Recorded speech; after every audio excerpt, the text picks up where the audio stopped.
നമസ്കാരം. ഞാൻ ഒളപ്പമണവന വിഷ്ണു നമ്പൂതിരി. എല്ലാവർക്കും സ്വാഗതം. ഈ വരുന്ന മാർച്ച് മാസത്തിലെ പൂരുരുട്ടാതി കാല ഉത്രട്ടാതി രേവതി മീനക്കൂറുകാരുടെ ചന്ദ്രാനുള്ള ഫലത്തെക്കുറിച്ചാണ് ഞാൻ ഈ വീഡിയോയിൽ നിങ്ങളോട് സംസാരിക്കുന്നത്.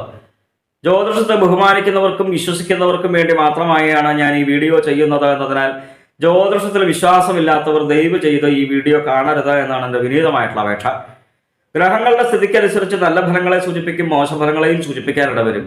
നല്ല ഫലങ്ങളെ മനസ്സിലാക്കി ജീവിത വിജയം വരിച്ചാൽ വളരെ സന്തോഷം. അതേപോലെ തന്നെ മോശഫലങ്ങളെ മനസ്സിലാക്കി ആ മോശഫലങ്ങളിൽ നിന്ന് ഒരാളെങ്കിലും മുക്തി നേടിയാൽ വളരെ വളരെ സന്തോഷം.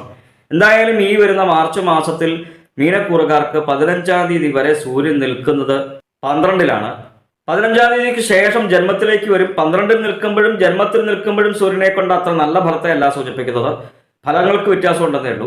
15-ാം തീയതി വരെ 12-ൽ നിൽക്കുന്ന സൂര്യനെ കൊണ്ട് നല്ല കർമ്മങ്ങൾ ഫലിക്കാതെ പോകുന്ന ഒരു ഫലത്തെയാണ് സൂചിപ്പിക്കുന്നത്. നമ്മൾ ഏത് കാര്യങ്ങൾ ചെയ്തു കഴിഞ്ഞാലും നല്ല ഫലം നമുക്ക് അനുഭവേദ്യമായിട്ട് വരാത്തൊരു കാലയളവ്. ജന്മത്തിലേക്ക് വരുമ്പോൾ ശരീരത്തിന് തന്നെ പൊതുവെ സുഖക്കുറവ് ഉണ്ടാവുക, ദേഹപീഠകൾ വന്നു ചേരുക, അലച്ചിലുണ്ടാവുക, ധനത്തിനും വിചാരിക്കാതെ തന്നെ ചെലവ് വന്നു ചേരുന്ന ഒരു ഫലത്തെയാണ് സൂചിപ്പിക്കുന്നത്. ഈ രണ്ട് ഫലങ്ങളും നമുക്ക് ആർക്കും ഇഷ്ടമുള്ളതായിട്ടുള്ള ഒരു ഫലമല്ല. അതുകൊണ്ട് തന്നെ ഈ മോശഫലങ്ങളെ ഇല്ലാതാക്കാൻ വേണ്ടിയിട്ട് മഹാദേവനെയാണ് നല്ല രീതിയിൽ തന്നെ മനസ്സിരുത്തി ആരാധിക്കേണ്ടത്. ശിവക്ഷേത്ര ദർശനം ചെയ്യുക, ശിവസ്തോത്രങ്ങൾ ജപിക്കുക, കുടുംബത്തിൽ നിന്ന് നാമം ജപിക്കുമ്പോൾ അതിപ്പോൾ ക്ഷേത്രത്തിലായാലും കുടുംബത്തിലായാലും, ക്ഷേത്രത്തിൽ പോകാൻ പറ്റാത്തവർക്ക് കുടുംബത്തിൽ നിന്ന് നാമം ജപിക്കാം, പഞ്ചാക്ഷര നാമം ജപിക്കുക. ഇങ്ങനെ ചെയ്തു കഴിഞ്ഞാൽ സൂര്യനെ കൊണ്ട് പറയുന്നതായിട്ടുള്ള ആ മോശഫലങ്ങളെ നമുക്ക് കുറയ്ക്കുവാൻ ഇല്ലാതാക്കുവാനായിട്ട് സാധിക്കും. മീനക്കൂറുകാർക്ക് 4 നിൽക്കുന്ന ചൊവ്വയും അത്ര ഗുണപരമായിട്ടുള്ള ഒരു ഫലത്തെ അല്ല സൂചിപ്പിക്കുന്നത്. പറയുന്നതായിട്ടുള്ള ഫലങ്ങൾ പ്രത്യേകിച്ചും ശ്രദ്ധിക്കേണ്ടതുണ്ട്. ഈ കാലയളവിൽ വാഹനം ഉപയോഗിക്കുമ്പോൾ പ്രത്യേകിച്ച് ശ്രദ്ധിക്കുക. അതേപോലെ തന്നെ ദുർജനങ്ങളായിട്ടുള്ള സംസർഗം, നമുക്ക് ചേരാത്തവരുമായിട്ടൊക്കെ കൂട്ടുകൂടുവാനായിട്ടുണ്ട് വരിക. നമുക്ക് ചേരാത്തവരുമായിട്ട് കൂട്ടുകൂടിക്കഴിഞ്ഞാൽ നിങ്ങൾക്കായിക്കോട്ടെ എനിക്കായിക്കോട്ടെ ആർക്കും നല്ല ഫലമല്ലല്ലോ വന്നു ചേരുക. അപ്പോൾ അതൊന്ന് പ്രത്യേകിച്ച് ശ്രദ്ധിക്കുക. അത് കൂടാതെ തന്നെ ഉദരവ്യാധി വന്നു ചേരുക. ഉദരവ്യാധി എന്ന് പറയുന്നത് ഒരു പരിധിവരെ നമ്മളുടെ കഴിക്കുന്ന ആഹാരത്തിലൂടെയാണല്ലോ ഈ വൈറസ് സംബന്ധമായിട്ടുള്ള രോഗദുരിതങ്ങൾ വരുന്നത് തന്നെ. അപ്പോൾ ശുദ്ധമായിട്ടും വൃത്തിയായിട്ടുള്ള ഭക്ഷണം ശ്രദ്ധിച്ച് കഴിക്കുവാനായിട്ട് ശ്രമിക്കുക. ജന്മത്തിലാണ് ബുധൻ. ജന്മത്തിൽ നിൽക്കുന്ന ബുധനും അത്ര നല്ല ഫലമല്ല. തൻ വാക്ക് വിട നിമിത്തം തന്നെ കലഹം വന്നു ചേരുന്നൊരു ഫലത്തെയാണ് സൂചിപ്പിക്കുന്നത്. കലഹം ഉണ്ടായിക്കഴിഞ്ഞാൽ തന്നെ ഉള്ള സമാധാനം കൂടിയും കൊടുക്കും. അപ്പോൾ ഈ ചൊവ്വയെ കൊണ്ട് നേരത്തെ പറഞ്ഞതായിട്ടുള്ള ആ മോശഫലങ്ങളെ ഇല്ലാതാക്കാൻ വേണ്ടിയിട്ട് ഭദ്രകാളി ഭഗവതിയാണ് നല്ല രീതിയിൽ തന്നെ മനസ്സിരുത്തി ആരാധിക്കേണ്ടത് കേട്ടോ. ഭദ്രകാളി ക്ഷേത്ര ദർശനം ചെയ്യുക. നാമം ജപിക്കുന്ന സമയത്ത് കാളി കാളി മഹാകാളി ഭദ്രകാളി നമോസ്തുതേ കുലം ച കുലധർമ്മം ച മാം ച പാലയ പാലയ ഈ സ്തോത്രങ്ങളൊക്കെ ജപിച്ചു കഴിഞ്ഞാൽ പൊതുവെ ഈ ലളിതങ്ങളായിട്ടുള്ള സ്തോത്രമൊക്കെ പൊതുവെ എല്ലാവർക്കും തന്നെ അറിയാം. അപ്പോൾ ഈ ചൊവ്വയെ കൊണ്ട് പറഞ്ഞതായിട്ടുള്ള ആ മോശഫലങ്ങൾ നമുക്ക് കുറയ്ക്കുവാൻ ഇല്ലാതാക്കുവാനായിട്ട് സാധിക്കും. അപ്പൊ ബുധനെ കൊണ്ട് പറഞ്ഞു വന്നത് തൻ വാക്ക് പിഴ നിമിത്തം തന്നെ കലഹം ഉണ്ടാവുക. അതായത് നമ്മളുടെ വാക്കുകൾ നിമിത്തമാണ് കലഹം ഉണ്ടാവുന്നത് എന്ന് മനസ്സിലാക്കി നല്ല വാക്കുകൾ സംസാരിക്കുവാനായിട്ട് ശ്രമിക്കുക. അനാവശ്യമായിട്ട് മറ്റുള്ളവരുടെ കാര്യങ്ങളിൽ തന്നെ ഇടപെടാതിരിക്കുക. ഇങ്ങനെയൊന്ന് ശ്രദ്ധിച്ചാൽ ഈ ബുധനെ കൊണ്ട് പറയുന്നതായിട്ടുള്ള ആ മോശഫലങ്ങളെയും നമുക്ക് ഇല്ലാതാക്കുവാനായിട്ട് സാധിക്കും. 3-ലാണ് വ്യാഴം. 3-ൽ നിൽക്കുന്ന വ്യാഴവും മീനക്കൂറുകാർക്ക് അത്ര നല്ല ഫലമല്ല. നമ്മൾ ഓരോരോ കാര്യങ്ങൾ ചെയ്യുമ്പോൾ നമ്മൾ ആഗ്രഹിക്കുന്നതായിട്ടുള്ള നല്ല ഫലം വന്നു ചേരാത്ത കാലയളവ്, തടസ്സങ്ങൾ വന്നു ചേരുന്ന കാലയളവ്, കാര്യവിനാശം വന്നു ചേരുക, അങ്ങനെയാണ് ഫലത്തിൽ പറയുന്നത്. അപ്പോൾ ഗുരുവായൂരപ്പനെയാണ് ആരാധിക്കേണ്ടത്. മഹാവിഷ്ണു ക്ഷേത്ര ദർശനം ചെയ്യുക. പല ഗ്രഹങ്ങളും മീനക്കൂറുകാർക്ക് അത്ര നല്ല ഫലത്തെ അല്ല സൂചിപ്പിക്കുന്നത്.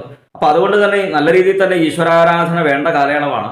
ഇപ്പൊ ഇത്തരം ഗ്രഹങ്ങളെ കൊണ്ടുള്ള ഫലങ്ങളെ ചന്ദ്രാൽ സൂചിപ്പിച്ചപ്പോൾ നല്ല ഫലത്തെ അല്ല സൂചിപ്പിച്ചത് എങ്കിൽ പോലും ജന്മത്തിൽ നിൽക്കുന്ന ശുക്രൻ നല്ല ഫലത്തെയാണ് സൂചിപ്പിക്കുന്നത്. ഫലമോ ഭാര്യാഭർത്തൃ സംഗമം വന്നു ചേരുക. അതായത് ഭാര്യാഭർത്തൃ ബന്ധങ്ങൾ പിരിഞ്ഞു നിൽക്കുന്നുണ്ടെന്നുണ്ടെങ്കിൽ ശുക്രനെ കൊണ്ട് വീണ്ടും ഒന്നിച്ചു ചേരുവാനായിട്ടുള്ള നല്ല ഫലത്തെ സൂചിപ്പിക്കുന്നുണ്ട്. അപ്പൊ പൊതുവെ ജ്യോതിഷത്തെ വീക്ഷിക്കുന്നവർക്ക് സംശയം തോന്നാം, മറ്റു പല ഗ്രഹങ്ങളെല്ലാം മോശസ്ഥാനത്താണ്, പക്ഷെ ഇപ്പൊ ഈ നല്ല ഫലം എങ്ങനെ നമ്മുടെ ജീവിതത്തിലേക്ക് വന്നു ചേരുന്നു? ഇപ്പൊ നമ്മുടെ ജാതകപ്രകാരം കൂടി കൂട്ടിക്കഴിഞ്ഞാലേ അത് മനസ്സിലാക്കാനായിട്ട് സാധിക്കും. ജാതകപ്രകാരം നമുക്ക് നല്ല ദശയാണെന്നുണ്ടെങ്കിൽ ഈ ശുക്രനെ കൊണ്ട് പറഞ്ഞതായിട്ടുള്ള നല്ല ഫലവും നമ്മളുടെ ജീവിതത്തിൽ വന്നു ചേരുന്നുള്ള കാര്യത്തിൽ സംശയമില്ല. എന്തായാലും ഈ മാർച്ച് 29-ാം തീയതി ശനിക്ക് രാശി മാറ്റം ഉണ്ടെന്ന് പൊതുവെ ജ്യോതിഷത്തെ വീക്ഷിക്കുന്നവർക്കറിയാം. മാർച്ച് 29-ാം തീയതി വരെ മീനക്കൂറുകാർക്ക് 12-ലാണ് ശനി. അതിനുശേഷം ജന്മത്തിലേക്ക് വരും. 12-ൽ നിൽക്കുമ്പോഴും ജന്മത്തിൽ നിൽക്കുമ്പോഴും ശനിയെ കൊണ്ട് അത്ര നല്ല ഫലത്തെ അല്ല സൂചിപ്പിക്കുന്നത്. 12-ൽ നിൽക്കുന്ന ശനിയെ കൊണ്ട് ഒന്ന് കഴിയുമ്പോൾ മറ്റൊന്ന്, മറ്റൊന്ന് കഴിയുമ്പോൾ വേറൊന്ന്, വേറൊന്ന് കഴിയുമ്പോൾ മറ്റൊന്ന്, ഇങ്ങനെ അലച്ചിലുണ്ടാവുക, ഓരോ കാര്യങ്ങൾക്ക് ഇറങ്ങി പുറപ്പെടേണ്ടി വരിക. ജന്മത്തിലേക്ക് വരുമ്പോൾ കുറച്ചും കൂടി കൂടുതൽ ശ്രദ്ധിക്കേണ്ട കാലയളവാണ്. അഗ്നി സംബന്ധമായിട്ടുള്ള കാര്യങ്ങൾ ചെയ്യുമ്പോൾ പ്രത്യേകിച്ച് ശ്രദ്ധിക്കുക. ഒരു രാശിയിൽ ശനി നിൽക്കുന്നത് 2.5 വർഷ കാലയളവാണ്. അപ്പൊ ഈ ഫലത്തിൽ നിന്നും പ്രത്യേകിച്ച് പെട്ടെന്നൊന്നും മാറ്റം ഉണ്ടാവില്ല എന്നർത്ഥം. വിഷഭയം ഉണ്ടാവുക, ഒഴിഞ്ഞ ഇടങ്ങളിൽ ഒറ്റയ്ക്ക് പോവാതിരിക്കാനായിട്ട് പ്രത്യേകിച്ച് ശ്രദ്ധിക്കുക. ധനപരമായിട്ടും അത്ര അനുകൂലമായിട്ടുള്ളൊരു ഫലമല്ല. വിചാരിക്കാതെ ധനത്തിന് ചെലവ് വന്നു ചേരുക ആർക്കും ഇഷ്ടമായിട്ടുള്ള ഫലമല്ല. നിങ്ങൾക്കായിക്കോട്ടെ എനിക്കായിക്കോട്ടെ അനാവശ്യമായിട്ട് പണത്തിന് ചെലവ് വന്നു ചേരുക എന്ന് പറയുന്നത് ആർക്കാ ഇഷ്ടപ്പെടുക? മറ്റൊരു ഫലത്തെ സൂചിപ്പിക്കുന്നത് ജന്മത്തിലേക്ക് വരുമ്പോൾ ഈ ശനി എന്ന് പറയുന്നത് മന്ദറാണ്, പതുക്കെ ആക്കി തീർക്കുന്ന കാര്യമാണ്. നമുക്കെല്ലാം ചെയ്യാൻ അറിയാമെങ്കിൽ പോലും അതൊന്നും നമുക്ക് ചെയ്യാനായിട്ട് തോന്നാത്തൊരു കാലയളവ്. അതായത് നമുക്കൊന്നും ചെയ്യാൻ തോന്നില്ല, അത് നമുക്ക് ചെയ്യാൻ അറിയാം, പക്ഷെ അത് മടിയുണ്ടാവും. അപ്പൊ 12 നിൽക്കുമ്പോഴായിക്കോട്ടെ ജന്മത്തിലേക്ക് വരുമ്പോഴായിക്കോട്ടെ അത്ര നല്ല ഫലത്തെ അല്ല സൂചിപ്പിക്കുന്നത് മീനക്കൂറുകാർക്ക് എന്ന് മനസ്സിലാക്കി മഹാദേവനെയും അയ്യപ്പനെയും മനസ്സിരുത്തി പ്രാർത്ഥിക്കുക. ശനൈശ്വരായ നമഃ എന്നുള്ള നാമം ജപിക്കുക.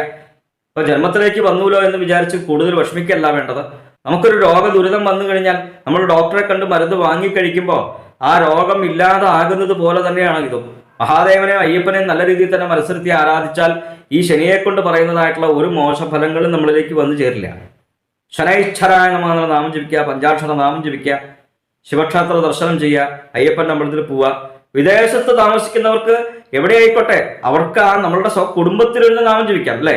ഇപ്പൊ വിദേശത്ത് താമസിക്കുന്നവർക്ക് ക്ഷേത്രത്തിൽ പോയി തൊഴാൻ പറ്റിയൊന്നും പറ്റില്ല, പക്ഷെ നമുക്ക് കുടുംബത്തിൽ നിന്ന് നാമം ജപിക്കാനായിട്ട് കുറച്ച് സമയം കണ്ടെത്തുക. എന്തായാലും മീനക്കൂറുകാരുടെ ഗ്രഹപ്പിഴ ദോഷ പരിഹാരങ്ങൾക്ക് വേണ്ടിയിട്ട് നമ്മൾ ചെയ്യുന്നതായിട്ടുള്ള നാമജപാദികളും ക്ഷേത്ര ദർശനാദികളും പുണ്യമായിട്ടുള്ള കർമ്മങ്ങളും തുടരുക.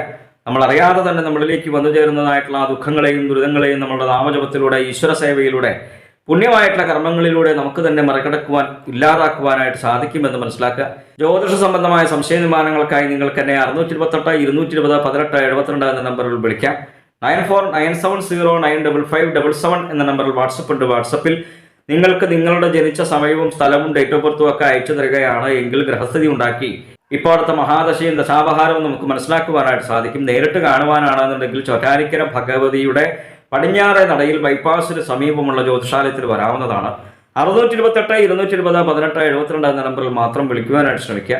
മറ്റൊരു കാര്യം കൂടി എനിക്ക് സൂചിപ്പിക്കാനുള്ളത്, എൻ്റെ ഗുരുസ്ഥാനീയനായിട്ടുള്ള അദ്ദേഹം എനിക്ക് പറഞ്ഞു തന്ന ഒരു മാർഗമാണ്, ജീവിതത്തിൽ വിജയിക്കുവാൻ വേണ്ടിയിട്ടുള്ളൊരു മാർഗം.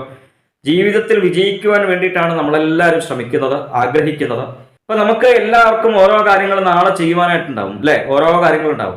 അതെല്ലാം ഒരുപക്ഷെ നമ്മളുടെ മനസ്സിലാണ് ഉണ്ടാവുക, അതൊന്നും നമ്മൾ ആരും എഴുതി വെക്കാറില്ല. നാളെ ഇന്നത് ചെയ്യാമെന്നൊക്കെ നമുക്ക് മനസ്സിലുണ്ട്, പക്ഷെ നമുക്കത് ചില കാര്യങ്ങൾ ചെയ്യാൻ സാധിക്കാറുമില്ല. എന്തായാലും നാളെ ചെയ്യുവാനായിട്ട് ആഗ്രഹിക്കുന്നതായിട്ടുള്ള ചെയ്യേണ്ടതായിട്ടുള്ള കാര്യങ്ങൾ കൃത്യമായിട്ട് നമ്മൾ ഇന്ന് രാത്രി ഉറങ്ങാൻ പോകുന്നതിന് മുന്നേ 6 കാര്യങ്ങൾ, കൃത്യമായിട്ട് 6 കാര്യങ്ങൾ, അങ്ങനെ തന്നെയാണ് പറഞ്ഞത്, 6 കാര്യങ്ങൾ ഒരു പേപ്പറിൽ എഴുതി വെക്കാനായിട്ട് ശ്രമിക്കുക. 4 or 5 കാര്യങ്ങൾ ആവരുത്. അതേപോലെ തന്നെ 7 കാര്യങ്ങളോ 8 കാര്യങ്ങളോ കൂടാനും പാടില്ല. 6 കാര്യങ്ങളെ പാടും. ആ 6 കാര്യങ്ങൾ കൃത്യമായിട്ട് എഴുതി വെക്കുക. എന്നിട്ട് അത് പിറ്റേ ദിവസം ശ്രമിക്കുക, അത് ചെയ്യുവാനായിട്ട് ശ്രമിക്കുക. ചിലപ്പോൾ ആദ്യത്തെ ദിവസമൊന്നും 6 കാര്യങ്ങളൊന്നും നമുക്ക് ചെയ്യാൻ സാധിച്ചെന്ന് വരില്ല. 4 കാര്യങ്ങളൊക്കെ പറ്റിയിട്ടുണ്ടാവുള്ളൂ. 2 കാര്യങ്ങളൊന്നും ചെയ്യാൻ സാധിച്ചെന്ന് വരില്ല. നാളെ വീണ്ടും നമ്മൾ ഉറങ്ങാൻ പോകുന്നതിന് മുന്നേ ആ ചെയ്യാത്ത 2 കാര്യങ്ങളും കൂടി കൂട്ടിയിട്ട് വീണ്ടും 4 കാര്യങ്ങളും കൂടി കൂട്ടിയിട്ട് 6 കാര്യങ്ങളാക്കി മറ്റന്നാൾ വീണ്ടും അത് ചെയ്യുവാനായിട്ട് ശ്രമിക്കുക. അങ്ങനെ ശ്രമിച്ചുകൊണ്ടേയിരിക്കുക. എല്ലാ ദിവസവും രാത്രി ഉറങ്ങാൻ പോകുന്നതിന് മുന്നേ കൃത്യമായിട്ട് പേപ്പറിൽ 6 കാര്യങ്ങൾ എഴുതി വെക്കുക. അത് ശീലിക്കുക, അത് ചെയ്യാനായിട്ട് ശ്രമിക്കുക. ജീവിതത്തിൽ വളരെയേറെ വ്യത്യാസങ്ങൾ വന്നു ചേരുന്നുള്ള കാര്യത്തിൽ യാതൊരു സംശയമില്ല. നന്ദി, നമസ്കാരം.